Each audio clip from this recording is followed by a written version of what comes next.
quero pedir a você que abra a palavra de Deus, por gentileza, ou que abra ou que ligue, né? Se você tem a palavra de Deus aí eletrônica. No livro de Atos dos Apóstolos. Atos dos Apóstolos, capítulo 2, nós vamos ler apenas 3 versículos. Vamos ler do versículo 22 ao versículo 24. E eu quero hoje compartilhar com você uma reflexão bíblica sobre a cruz de Cristo. Como o Dudu falou, nós estamos no mês de outubro, um mês em que se comemora mundo afora a reforma cristã, e penso eu, esse é um tema dos mais relevantes, dos mais pertinentes para esse momento, para que reflitamos juntos com a palavra de Deus na mão. A cruz de Cristo, contradição humana, sabedoria divina. Vamos ler a palavra de Deus? Atos 2, de 22 a 24, nos diz: Israelitas, ouçam estas palavras. Jesus de Nazaré foi aprovado por Deus diante de vocês por meio de milagres, maravilhas e sinais que Deus fez entre vocês por intermédio dele, como vocês mesmos sabem. Este homem lhes foi entregue por propósito determinado e pré-conhecimento de Deus. E vocês, com a ajuda de homens perversos, o mataram, pregando-o na cruz. Mas Deus o ressuscitou dos mortos, rompendo os laços da morte, porque era impossível que a morte o retivesse. Vamos orar? Feche seus olhos. Vamos buscar ao Senhor mais uma vez. Pai, nós te damos graças por este dia que o Senhor fez.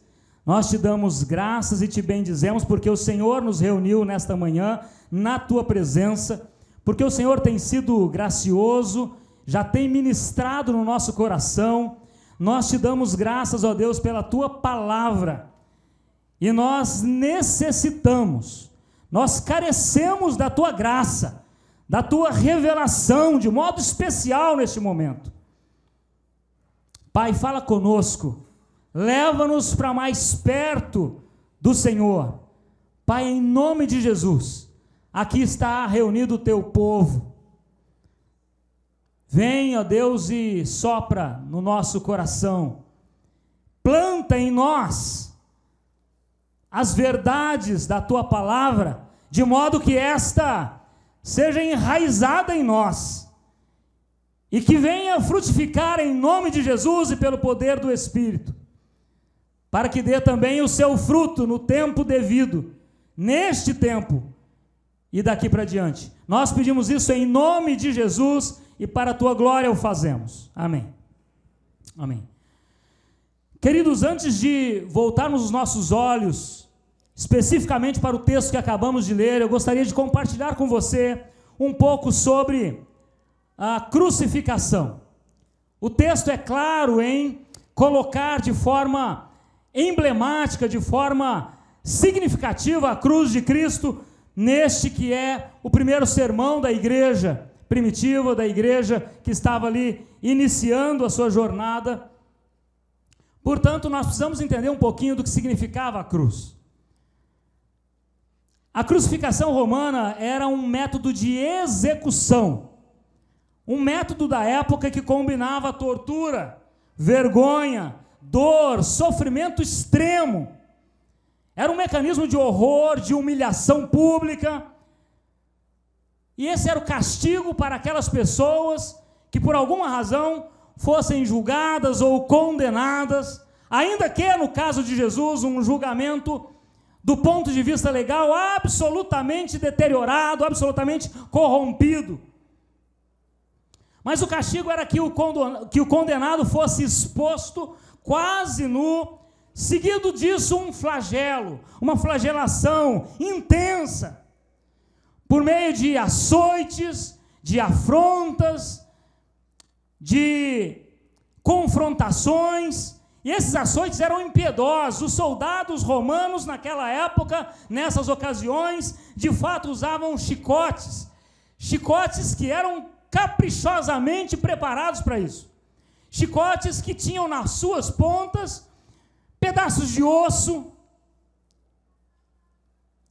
pontas de prego, pedaços de prego fixadas nas pontas desse chicote, de maneira que a cada chicotada se arrancava ali pele, músculo, sangue, e era algo realmente terrível, um espetáculo de horror. Historiadores dizem que mas muitas vezes acontecia de que o réu morresse muito antes da crucificação, por conta de toda a intensidade dessas torturas que advinham antes da crucificação. E no caso de Jesus há um agravante, aliás, alguns agravantes. Primeiro, que a acusação contra Jesus era uma acusação falsa, sem nenhuma sustentação. Era uma acusação de que ele estivesse se autoproclamando rei dos judeus. Mas não era essa a mensagem de Jesus. Não era este o sermão de Jesus. Não era esta a proficiência de Jesus a respeito da mensagem do reino. Mas mesmo assim, essa era a acusação, de que ele talvez estivesse insurgindo como rei dos judeus, e que isso fosse desestruturar o poder romano. E, desculpa a expressão popular, numa maracutaia armada por inclusive líderes religiosos daquela época, Jesus se viu então diante de um tribunal. E quando chega o momento da dor extrema, o momento do açoite, o momento da afronta, da zombaria, então aproveitam dessa falsa acusação, e dizem: bom, se você é o rei dos judeus, então vamos tirar as suas roupas, vamos acabar com a sua dignidade desde agora. Vamos mostrar quem é que manda. Arrancaram as roupas de Jesus.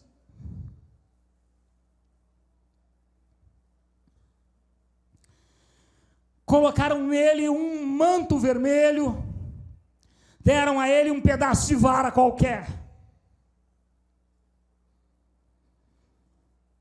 Esse é o seu manto real. Esse pedaço de madeira, de cana, essa vara é o seu cetro, rei. E teceram uma coroa de espinhos,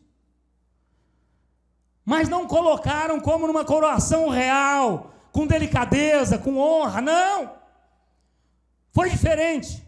Encravaram uma coroa de espinhos na cabeça, na fronte de Jesus. Uma coroa que despejou a partir dali sangue.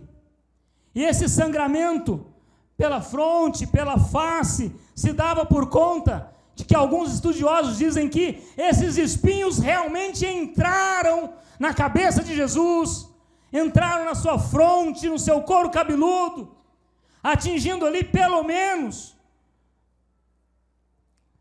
2 nervos, um chamado nervo trigêmeo na fronte da testa e outro chamado ramo occipital, que fica atrás, aqui na parte de trás da cabeça. Eu não sei se tem algum médico aqui, eu não vou entrar por esse caminho, não é a minha praia, né? Mas segundo alguns entendidos da medicina, esses 2 nervos são terríveis para causamento de dor. Quais eram os crimes pelos quais aquele condenado estava sendo executado? No caso de Jesus, no Evangelho de João, capítulo 19, nós temos registro de que de fato aconteceu assim. Como essa era a acusação de que ele fosse rei dos judeus, Pilatos mandou escrever numa tábua: Jesus de Nazaré, rei dos judeus.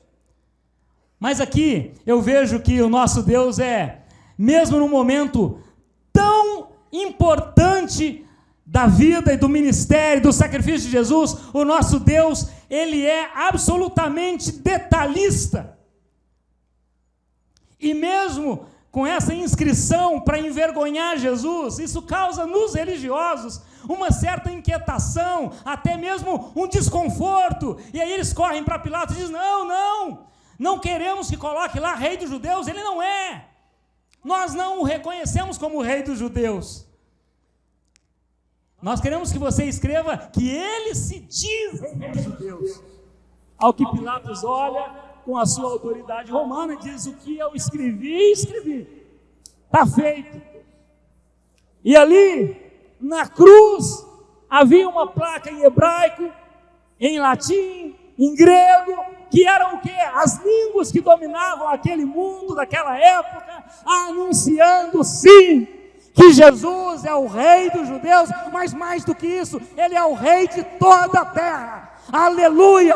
Esse é o nosso Senhor.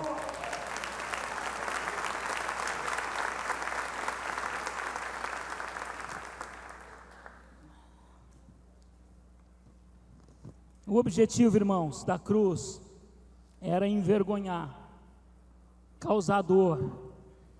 Mas como dissemos agora há pouco, a cruz sempre foi, sempre será um símbolo central da fé cristã. E esse é o meu primeiro ponto dessa reflexão.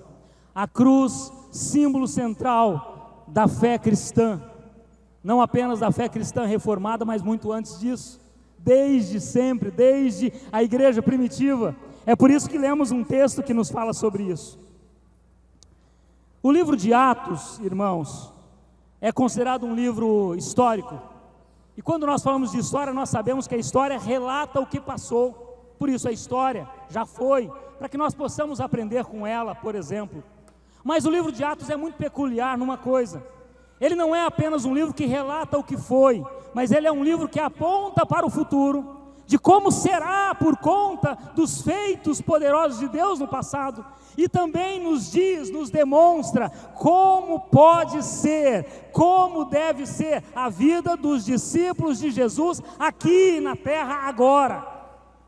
Ele mostra para o passado, aponta para o futuro e demonstra como deve ser agora, porque quando nós falamos do livro de Atos, nós sabemos que é um livro chamado de Atos dos Apóstolos. Alguém deu esse nome para esse livro em algum momento, mas sabemos que é muito mais do que isso. É um livro que conta os atos de Deus, por meio do Espírito Santo, no meio do seu povo. E irmãos, o texto que lemos fala sobre a cruz, a coloca como um símbolo, uma insígnia da fé, e eu quero afirmar com toda convicção, com absoluta convicção, não há cristianismo sem cruz. Não há cristianismo sem cruz. Não há evangelho de Jesus sem cruz. Alguém pode amar ou odiar a cruz de Cristo, mas ninguém pode ignorá-la. Leia de novo o que está nos telões. Alguém pode amar ou odiar a cruz de Cristo, mas ninguém pode ignorá-la. A partir dali, goste ou não goste, há uma cruz. Há um caminho diferente a partir dali para a humanidade. A cruz representa o poder da ressurreição de Jesus. Quando na fé cristã falamos sobre a cruz, estamos falando mais do que a cruz em si, mais do que o momento da crucificação, mas estamos falando sobre o poder da ressurreição de Jesus. Estamos falando sobre o que vem após a crucificação. E é esse poder da ressurreição que gera em mim, que gera em você, que gera em nós poder de transformação, mudança de vida, reorganização das nossas prioridades. É aí que surge aquele tal termo metanoia, que você já deve ter ouvido tantas vezes, né? Metanoia nada mais significa do que mudança de rumo. Você está indo para um lugar e se depara com a cruz. você se encontra com Jesus. Aleluia. E Ele te muda de rumo. Ele dá novas prioridades, novas paixões, novos amores, novas intensidades com que se gastar. É em Jesus, é a partir da cruz, da morte, da ressurreição do Senhor, que a nossa vida encontra uma nova direção, um novo caminho. Atos dos Apóstolos trata, na verdade, de atos poderosos de Deus por meio do Espírito Santo.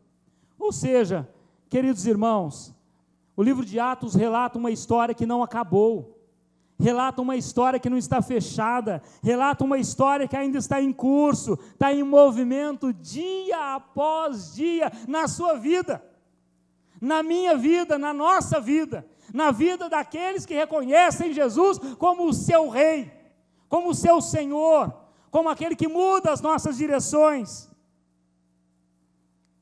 E por que nós precisamos afirmar categoricamente que os atos poderosos de Deus, por meio do Espírito Santo no passado, também fazem parte da nossa vida no presente? Porque, dia após dia, o centro, a causa e o efeito do livro de Atos no passado está presente hoje, que é o próprio Deus. Ele é o protagonista, Ele é o Senhor. É Ele que pode fazer na minha e na sua vida um trabalho, uma obra de reconstrução, de reforma, de reedificação. É assim que Deus trabalha. E eu me lembro do texto em João 5,17 que diz: meu Pai trabalha até agora e eu também. Palavras de Jesus. Meu Pai trabalha até agora e eu também. O Senhor continua trabalhando, irmãos. Deus continua agindo poderosamente aqui, agora, acolá, do outro lado do mundo, eu não sei. Deus continua agindo por todo lado. Deus continua poderoso. Deus age aqui em Osasco, em São Paulo, na igreja, fora da igreja, age no Nordeste, age na África, age na Ásia, age no mundo todo, age no Afeganistão, no Oriente Médio. Não tem fronteiras para Deus. Não há barreiras para o Senhor. Não há poder religioso corrompido, não há poder político suficiente, não há poder financeiro que possa se colocar como empecilho para a obra do Senhor. Isso porque o Senhor tem um trabalho. Meu Pai trabalha até agora, e eu também. O Senhor tem um trabalho, Ele tem algo a realizar, Ele tem algo a continuar realizando na nossa vida, e esse plano está em andamento, irmãos. Esse propósito maior de Deus está em curso. Deus está realizando uma obra de redenção, de libertação, de cura, de renovação, de reorganização dentro de nós. Eu te fiz uma pergunta: como é que você chegou até aqui? Como é que você está hoje, neste dia? Eu não sei, mas não importa, Deus sabe. E Deus cuida de você, e Ele te trouxe aqui para que você ouvisse que a palavra dEle afirma que Ele está com você hoje, realizando a obra que Ele tem para você hoje. Deus é bom, e continua trabalhando em nós, e até por meio de nós. Por mais incrível que pareça, Deus é tão bom que até por meio de nós, e como já disseram, apesar de nós, Deus continua fazendo a sua obra. Deus continua agindo no mundo, manifestando o poder da ressurreição de Jesus em nós e por meio de nós. Ele trabalha até agora, irmãos, salvando pessoas, curando doentes, levantando paralíticos, restaurando casamentos, abraçando gente deprimida, acolhendo gente que já perdeu a esperança, gente solitária. Deus é assim. Deus está agindo hoje aqui, pela graça dEle, pelo poder dEle, do Espírito Santo. Deus está agindo hoje aqui. Eu tenho plena convicção disso, até porque Ele está agindo em mim. E eu sei que Ele está agindo também em você.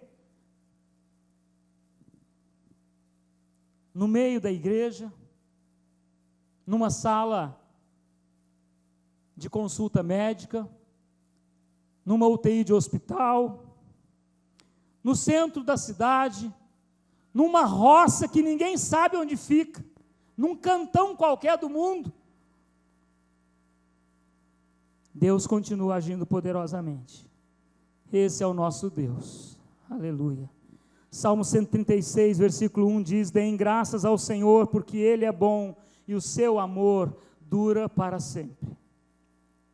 Deem graças ao Senhor, porque Ele é bom e o seu amor dura para sempre. Eu quero ainda conversar com você sobre o meu segundo ponto dessa reflexão. A cruz não foi um descuido ou improviso divino. Atos capítulo 2, é ali o início da igreja, nós sabemos disso, começa a relatar o início da igreja de Jesus em Jerusalém, e o capítulo 2, nos versos que nós lemos, do versículo 22 ao versículo 24, como eu já disse, estão contidos, fazem parte, esses versos, do primeiro sermão da igreja. Esse primeiro sermão está do versículo 14 ao versículo 40, esse sermão foi pregado por Pedro, apóstolo de Jesus, e algo acontece ali extraordinariamente, de maneira maravilhosa, esse sermão, que é um sermão inclusive curto, bem mais curto do que esse, que eu estou ministrando aqui, mas que causa arrependimento e batismo em cerca de 3.000 pessoas. Primeiro sermão da igreja, primeiro anúncio público da igreja de Jesus.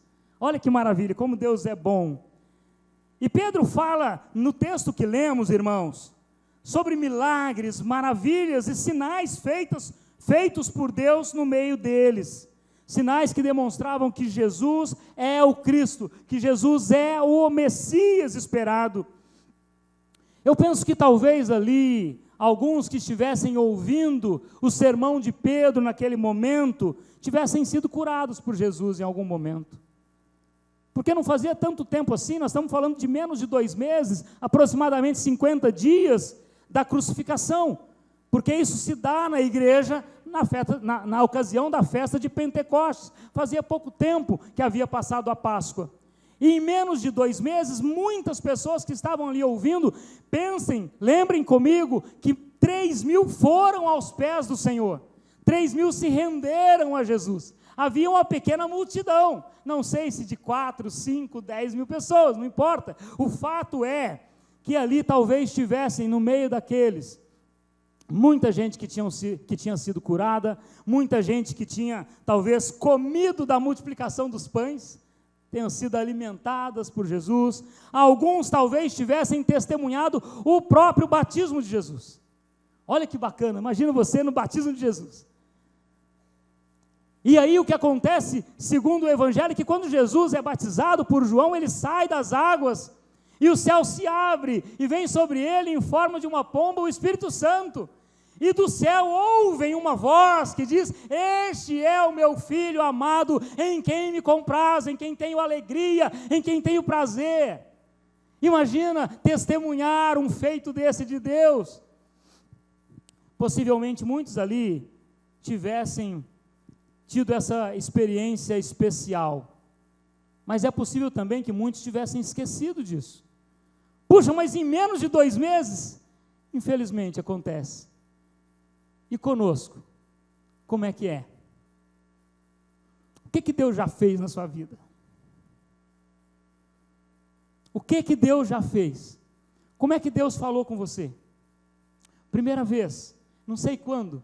Como é que o Espírito Santo tocou no seu coração? Quais são os atos poderosos de Deus que você já testemunhou? Você não estava no batismo de Jesus, mas como Deus falou com você? E nós? Como é que nós nos esquecemos tão rapidamente, meus irmãos, de quem é Deus para nós, de quanto Ele nos ama, de quanto Ele cuida de nós, de quão tremendo é o seu poder na nossa vida.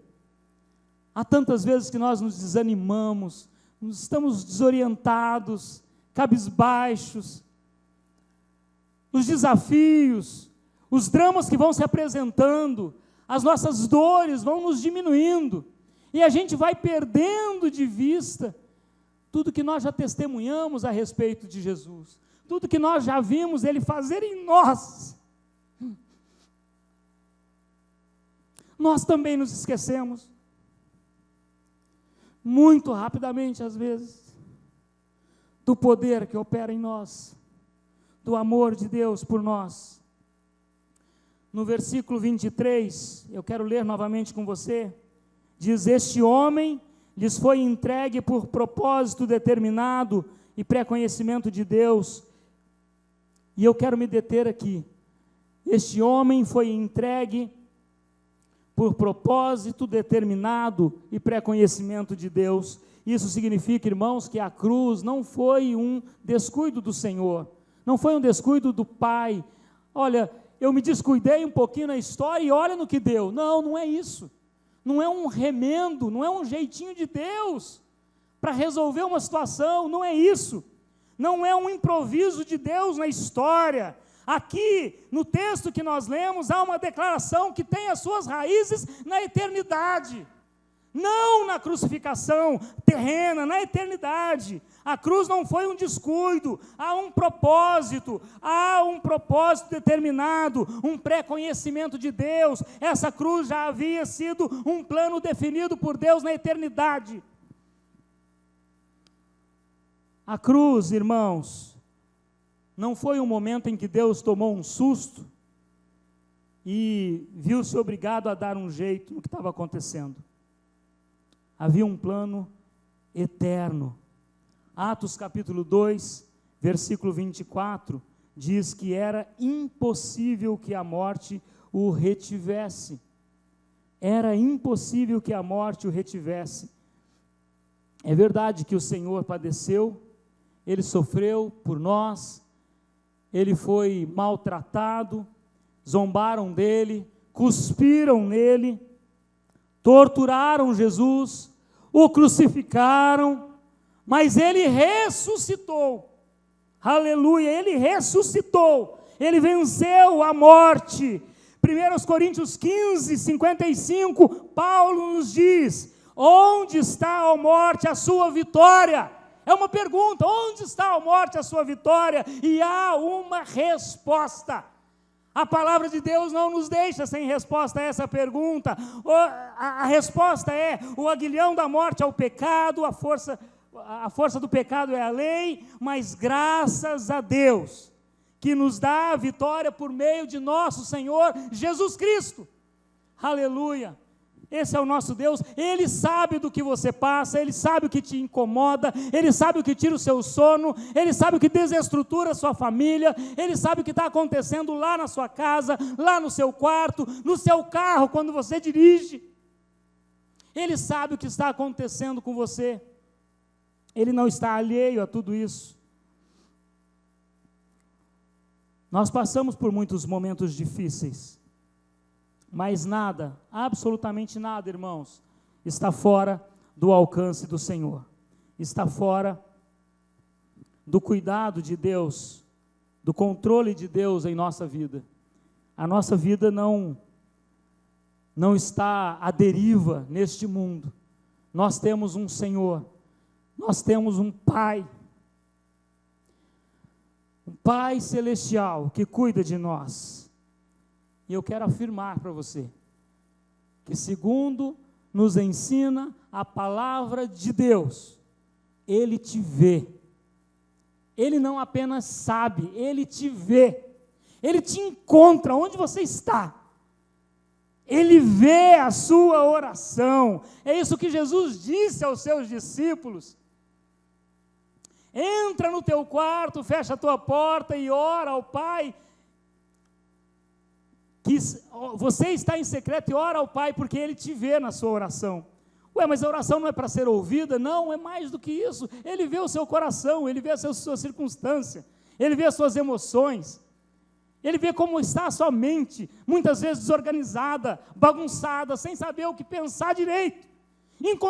tentando encontrar um caminho, uma estratégia, um jeito. Não tem, irmão, se não for pela direção de Deus. Não tem se não for pelo poder de Deus. Não tem estratégia humana. Não tem direção humana, não tem plano humano melhor do que o plano eterno da cruz. Leve os seus problemas para a cruz. Leve os seus problemas aos pés de Jesus, do Jesus crucificado, mas também ressurreto. É Ele quem te vê. É Ele quem pode mudar a sua situação. É impossível ao homem desesperar-se se somente lembrar-se de que o seu ajudador é onipotente. Não há limites para o poder de Deus. Ele tudo pode. E Ele é bom, Ele é generoso, Ele é gracioso, Ele nos ama, Ele cuida de nós, Ele é o nosso Pai. Ele é aquele que te pega no colo, que te aconchega, que te acolhe. É Ele quem te dá vitória, é Ele quem te dá solução. Jesus avisou aos seus discípulos. Olha como Deus é bom. Jesus avisou aos seus discípulos que aqui no mundo nós teríamos o quê? Aflições. Nós teríamos aqui problemas, encrencas. Nós teríamos aqui dificuldades. Muitas vezes a vida coloca diante de nós esses dramas. Tantas outras vezes nós buscamos, nós procuramos, nós damos um jeito de nos meter em confusão, sim ou não? Eclesiastes 7:29, né, diz que Deus nos fez simples e direitos, mas nós nos metemos em muita confusão. Mas Deus é tão bom, mas tão bom, que Ele não te faz um questionário dizendo assim, vamos lá, responde aí, deixa eu ver por que você está nessa. Deixa eu pensar, deixa eu resolver aqui, na Trindade, se nós vamos te socorrer. Não, ainda quando a gente se mete em confusão, Deus vai e nos tira de lá. Deus vai nos dar e dá um jeito. É claro que tantas vezes, pela graça de Deus, Ele usa aquela situação para promover em nós amadurecimento, crescimento. É o que diz Tiago, isso tudo não é à toa, não é em vão, não importa como, se você está numa situação difícil, Deus vai sustentar você, isso é promessa, a graça de Deus vai sustentar você, e Ele vai te tirar de lá no momento certo, na hora exata, quando você já tiver amadurecido, crescido, aprendido, entendido quem é o Senhor. Abrevia esse tempo. Abrevia esse tempo, busca o Senhor. Confia nele. Jesus diz, os meus discípulos vão ter aflições, não se enganem. Aliás, muitas vezes, exatamente por sermos discípulos de Jesus, é que as aflições aumentam. Paulo diz que tantas vezes se sentiu como uma ovelha indo para o matadouro, dia após dia. Eu não sei se você já se sentiu assim, mas lembre-se, nós estamos num mundo corrompido pelo pecado, sustentados pela graça de Deus, mas num mundo corrompido pelo pecado, e o pecado, o mundo corrompido, vai bater em tudo que é santo. Tem de bom ânimo, eu venci o mundo. Filipenses 4:13, nós conhecemos de cor, se não todos, a maioria absoluta de nós conhece. Filipenses 4:13, posso todas as coisas naquele que me fortalece. Você pode repetir comigo? Posso. Não, vamos começar de novo. Posso todas as coisas naquele que me fortalece. Amém, aleluia, glória a Deus, bendito é o nome de Jesus. Aleluia, aleluia. Bom, tem duas notícias para você, depois que você disse isso comigo. Depois que você concordou com a palavra. A primeira é que é verdade, graças a Deus. A segunda é que esse versículo não diz que você pode o que você quiser. Não. Ele não diz que, se eu posso todas as coisas, então tudo que eu quiser eu vou conseguir, eu vou amealhar, eu vou conquistar, nada disso.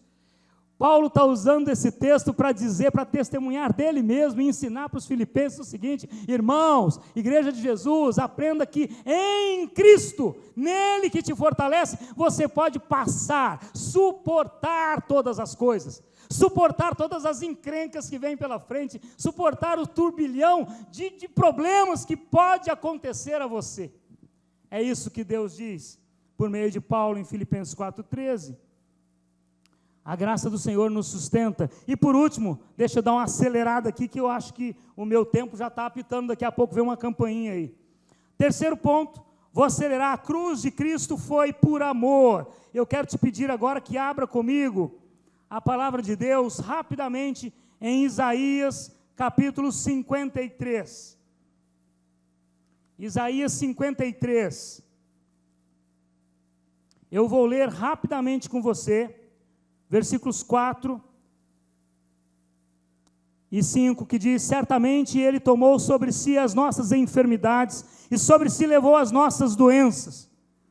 Contudo, nós o consideramos castigado por Deus afligido e atingido e afligido, mas Ele foi transpassado por causa das nossas transgressões, foi esmagado por causa de nossas iniquidades. O castigo que nos trouxe a paz estava sobre ele, e pelas suas feridas fomos curados. Nós estamos lendo, irmãos, acabamos de ler um trecho de uma profecia do grande Isaías, profeta do Senhor, e essa profecia foi feita a respeito de Jesus. Isso é unânime, a respeito de Jesus, do Messias que viria.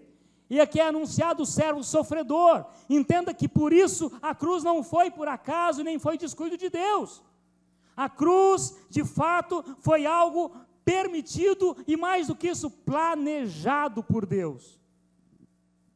O servo sofredor, o Salvador rejeitado, maltratado, afligido, versículos 4 e 5 que acabamos de ler, diz que Ele tomou sobre si as nossas dores. Era para que nós estivéssemos também sendo crucificados.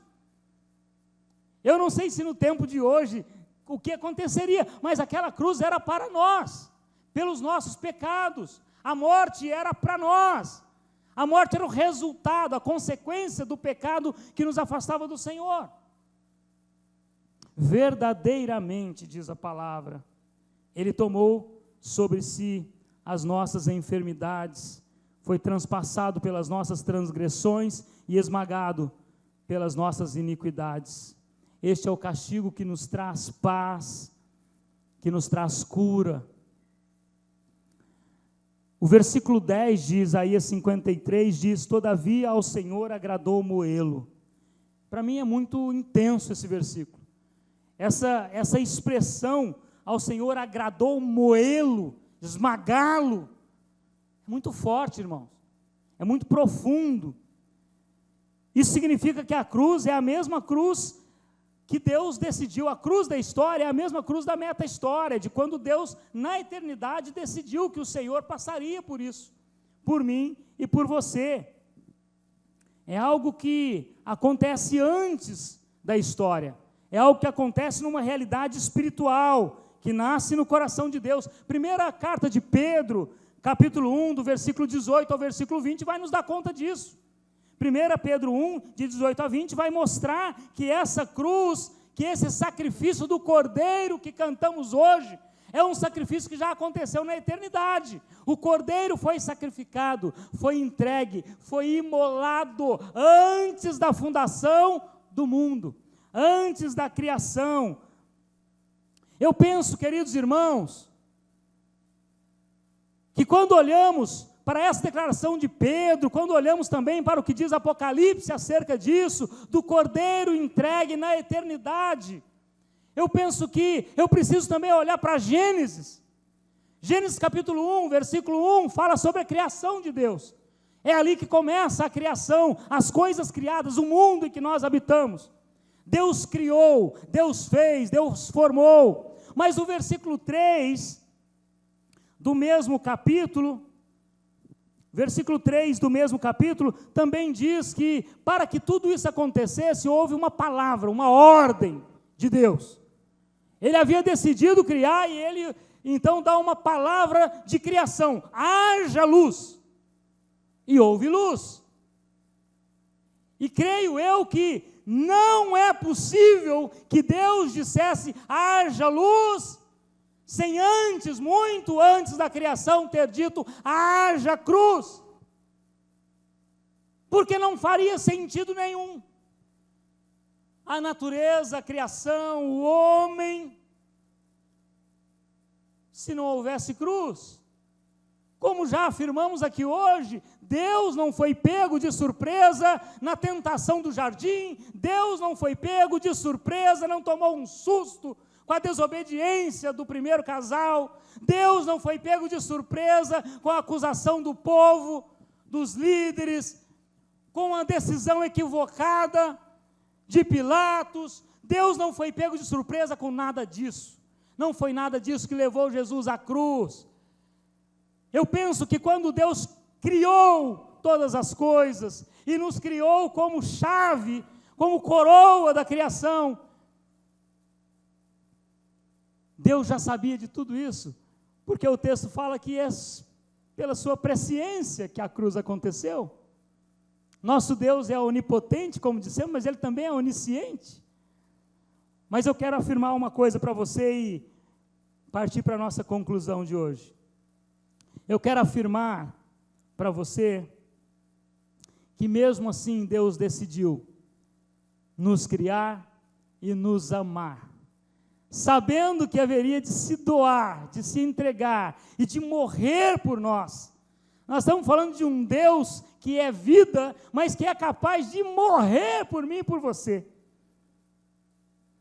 Por isso que a cruz de Cristo foi por amor, irmãos. Ele decidiu que pagaria o preço por mim e por você. Eu insisto em dizer que o Senhor decretou a cruz de Cristo, porque decidiu amar a mim e a você. Foi um plano eterno, foi um plano de amor, foi um plano cheio de graça, de perdão e de misericórdia por mim e por você. Eu quero pedir a você que fique de pé comigo, por gentileza. Quero pedir que leiamos juntos um texto que está em Apocalipse capítulo 5. Apocalipse capítulo 5, versículos 11 e versículo 12. 11 e 12 estão na tela.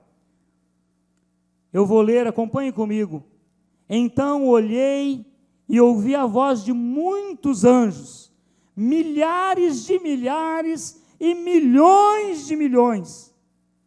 Eles rodeavam o trono, bem como os seres viventes e os anciãos, e cantavam em alta voz: digno é o Cordeiro que foi morto de receber poder, riqueza, sabedoria, força, honra, glória e louvor. Aleluia, bendito é o nome de Jesus. Aplauda ao Senhor, porque Ele é bom e o seu amor dura para sempre. Eu quero te pedir permissão para orar por você. Feche os seus olhos onde você está. Vamos agradecer aquele que é digno. Só Ele é digno de toda honra, de toda glória, de todo louvor. Que o que aqui cantamos hoje, o que escutamos hoje da palavra, que isso não seja teoria para nós, que não seja da boca para fora, mas que esteja brotando do teu coração. Que isso possa estar encharcando a sua mente, enraizando aí na tua mente, no teu coração, na tua alma, no teu espírito, a palavra do Senhor, porque é ela que pode produzir os frutos que Deus tem para nós, hoje, aqui, agora, acolá, onde formos, o Senhor é conosco. Vamos orar. Senhor, nós te agradecemos, nós te damos graças, te bendizemos, te adoramos, porque o Senhor é digno de toda honra, de toda glória, de todo louvor. Senhor, recebe mais uma vez a nossa vida no teu altar, nas tuas mãos. Pai, nós nos entregamos como povo teu. Aqui está o teu povo, Senhor. Aqui está a tua família, Senhor. Aqui está aqueles que o Senhor ajuntou para si em amor.